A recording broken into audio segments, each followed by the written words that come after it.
राकेश नाम का एक लड़का एक कंपनी में मैनेजर की पोस्ट पर ज्वाइन करता है। कंपनी का डायरेक्टर खुद राकेश को न्यू ज्वाइनिंग करने के उपलक्ष्य में बधाई देता है और राकेश को उसका कैबिन दिखाता है। इसके बाद राकेश अपने कैबिन में बैठ जाता है। कुछ देर के बाद एक पियून राकेश को पानी की बोतल देने आता है। वह राकेश को पानी की बोतल देते समय कहता है कि लो बेटा, पानी की बोतल। इस पर राकेश गुस्सा हो जाता है और कहता है कि तुमको कंपनी के मैनेजर से बात करने की तमीज़ नहीं है। यह बेटा क्या होता है? तुम्हें मुझे सर कहकर बुलाना चाहिए। कुछ देर के बाद कंपनी का डायरेक्टर सभी को मीटिंग के लिए बुलाता है, जिसमें राकेश भी जाता है।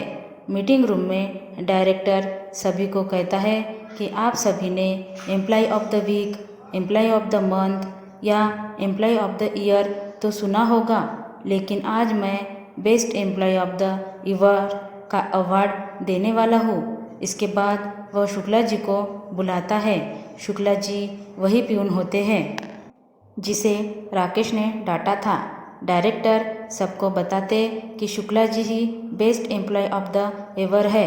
वह सभी को यह भी बताते हैं कि शुक्ला जी डायरेक्टर के पिता के समय से कंपनी में काम कर रहे हैं।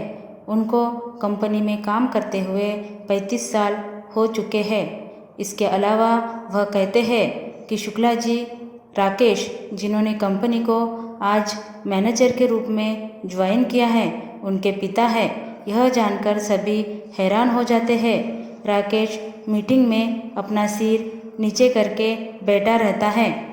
इसके बाद डायरेक्टर राकेश को कहते हैं कि आपको अपने पिता पर तो ज़रूर गर्व होगा। इस पर शुक्ला जी भावुक होते हुए कहते हैं कि इसको गर्व चाहे हो या ना हो, लेकिन मुझे अपने बेटे राकेश पर पूरा गर्व है। डायरेक्टर कहते हैं कि इतने साल बड़ी ईमानदारी और मेहनत के साथ काम करने के कारण कंपनी ने निर्णय किया है कि कंपनी के कुछ शेयर शुक्ला जी को दिए जाएंगे। वह शुक्ला जी को शेयर देते हुए कहते हैं कि इन शेयरों के दाम अभी 10 करोड़ है। यह जानकर राकेश बहुत हैरान हो जाता है।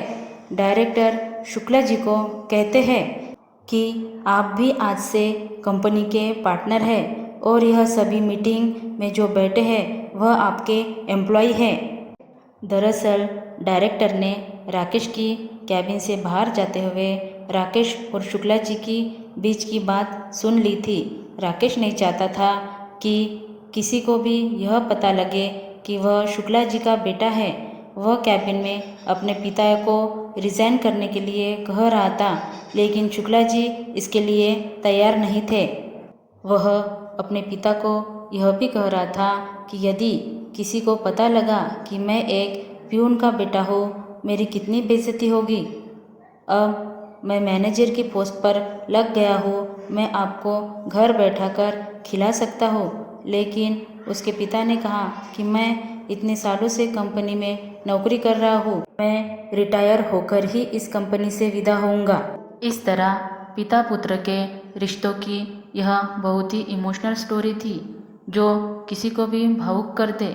एक पिता जिसने सारी उम्र काम करके अपने पुत्र को मैनेजर बनाया, वही बेटा आज अपने पिता को पियून कहकर उसकी बेइज्जती करता है।